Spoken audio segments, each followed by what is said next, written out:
And cue the Genster. Hey there! Good to have you along to,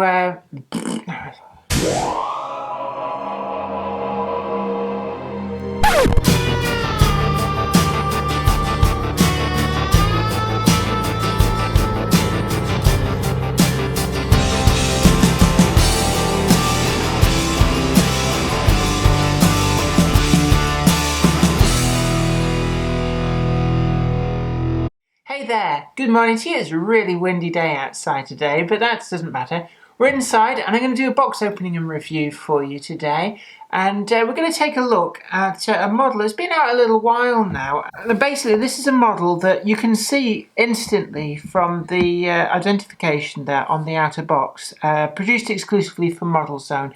Now, unfortunately, Model Zone went bust. Don't know the precise reasons why, but they were one of the franchises in the country that really kept the model shop visible on the high street. And one of the really good things they used to do was a lot of special commissions, either unique items or, in the case of this, we've got a re-livery of what was then the newly retooled Class 3. So we can see here we've got 31360Z, and this is the Class 3, but with the cut-down roof. And this is interesting because, as far as I'm aware, the cut-down roof model that Bachmann have tooled up for, it was done nominally exclusively for Model Zone, but they did produce actually the same locomotive, but in WAGN, wagon livery, in its later guise as, I think it was the work Shunter at the Hornsey depot, and it's in fact the last Class 3 left in commercial service on the mainline railway system in the UK.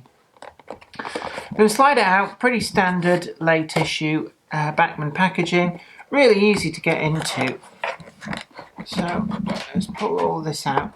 And one thing we can see in here, and it does tip out with all of the bump, is we've got a little individually numbered certificate, and it's quite a nice heavy grade of card.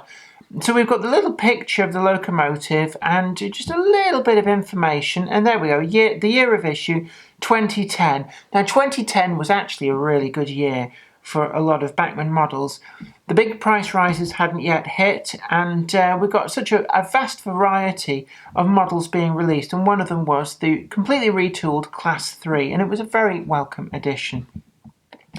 Now I'm going to put those to one side. This is number 414. But we can see here, it's in the standard plastic slip cases. We're going to pop this open. We've got the now familiar little bits of slippery plastic, which just protects some of the detail from any damage in transit.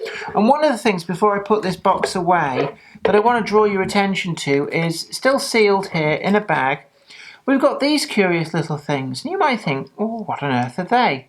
Well, I'll tell you, these slip into the NEM pockets underneath, which is where the couplings fit in.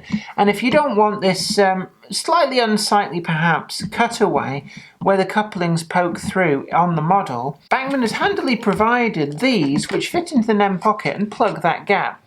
And indeed, I've seen on the factory weathered examples, they've even thoughtfully weathered these little inserts, and they're always colour-coded to match the locomotive that they go with, so it's a really nice touch. But I've left them there still sealed because I don't use any 3-link couplings or anything like that, so we've got this pretty much as is. Now, the first things that strikes me is the weight.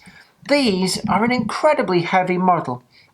And a lot of this weight is coming from this die-cast running plate. That's a metal casting, and that provides much needed low-down weight that really does aid the running abilities, the adhesion, and the pulling power, and indeed the current collection for these rather diminutive little locomotives. The livery application here, this is the only one of the class to receive the Network Southeast branding, and it was really by virtue of the fact that this locomotive was shipped out to the Isle of Wight to run the engineers' trains on the stump of the original rail network that was out there. And originally British Rail had a Class 5 diesel shunter, And this and its stablemate 03079 were out there on the island to replace that locomotive, which went to the Isle of Wight Steam Railway. But this locomotive received Network South East livery. By that time, I think it was the last Class 3 shunter in use on anywhere on the British Rail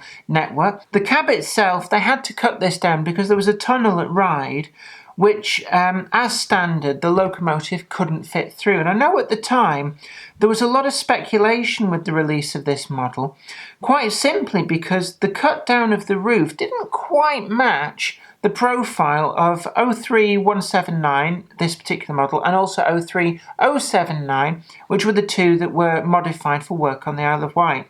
And it was supposed that perhaps Bachmann had kind of left their options open to tool up for the Bury Port Railway, which also used cut-down roofed Class 3s and then latterly the Class 8/9s because it too had very limited clearances. But as of yet, no other cut-down roof livery variants of this locomotive have appeared from Bachmann. We've got the flower pot chimney. Lovely casting on there. It's very, very well put together. There's no gaps that I can see where it attaches. Now, some of the Class 3s were also released with a conical, what they call a witch's hat exhaust. And in the main range from Bachmann, this particular detail difference has been tooled up. And indeed, I've got an example that was released as a limited edition with the witch's hat conical exhaust. We can see there's absolutely no bleed over from the different stripes there on the livery application, and it really is a superb rendition there. We've even got the toothpaste Aquafresh stripes there that was so prominent on these Network South East liveried locomotives. It's not a period or a region that I actually model extensively, but to get a Class 3 in a livery that was a little bit different from the plain rail blue, I thought was too good an opportunity to miss. So it was one of the items that I myself pre-ordered from Model Zone and picked up the moment it came out. It did sell very, very well, sold out quite quickly. And occasionally I have seen these turn up on places like eBay, but the price does vary. So if you haven't already got one of these and you would like one, it's always worth keeping your eye on eBay and seeing what comes along, because sooner or later you might get lucky and pick yourself up a bargain. We've got a separately turned brass horn on the cab front there, and that's a really nice detail because on the original Replica Railways mainline locomotive that became the original version of the Bachmann Class 3, this was a piece of plastic and it was very, very prone to breaking. And Bachmann have addressed this issue, and on this particular completely retooled release, that horn there is a brass turning, so it is actually quite resilient to all the prodding and poking. The handrails along the side of the bonnets, they're all separate wire-fitted details, so it's really, really quite resilient to bumps and knocks, and that was one of the drawbacks of the original Class 3 model from the 1990s, was that these tended to look pretty chunky and were also still prone to getting damaged. We've got an awful lot of separately applied handrails at the front, and in fact one of the things I'm going to draw your attention to is this front grille. That is just so nicely put together. I think it is actually an etched metal insert, and it really does look the works there. Buffers themselves are sprung, very well done. And then we've got the representation of the jackshaft drive on the underside, and these wheels, the correct pattern for the Class 3. I know that there was speculation because the original Class 3 model had been hacked about to enable Bachmann to produce the Class 4, whether or not Bachmann would do some kind of a compromise that would enable them to also re-release the Class 4. And that wasn't the case. These wheels are specific to the Class 3. We've got a wonderfully produced data panel there as well, and I have no doubt that under magnification we're going to be able to read all of the detail that's on there. This was a dual-braked example, the full-size version of this, so we've also got a representation of air tanks, and what you will find across the main range is that some of the locomotives are produced vacuum brake only, and they won't have these particular additions. The wasp stripe detail is very crisply applied to either end, and that's something which can make or break some of these more modern image liveried models. Overall, I would rate this locomotive as a really good 9.9 out of 10. There really isn't anything I can particularly fault it, and I suppose the only thing that it possibly gets a small detraction for is the fact that the profile of the cut-down roof isn't quite accurate to the real 03179, but certainly within the limitations of what was an exclusive one-off produce for Model Zone of a locomotive that the only other model that they could produce would be 03079, and indeed there, not in any great livery options other than rail blue. It really has to be commended that Bachmann went above and beyond to produce this quite unusual variant. Anyway, I hope this video has been informative to you. Don't forget to like it, share it too, and of course we're here on this channel with plenty of other videos. We've got a huge wealth of stuff that you can go back and look through, and currently we're trying to keep up a release schedule of 3 train-related videos throughout the week, including the vlog, and then as an extra super bonus on the weekend, we're putting up some Infinity Improv Theatre, so don't forget to go and check that out. Anyway, you take very good care of yourself, and this is me, Jenny Kirk, saying, until next time, bye for now.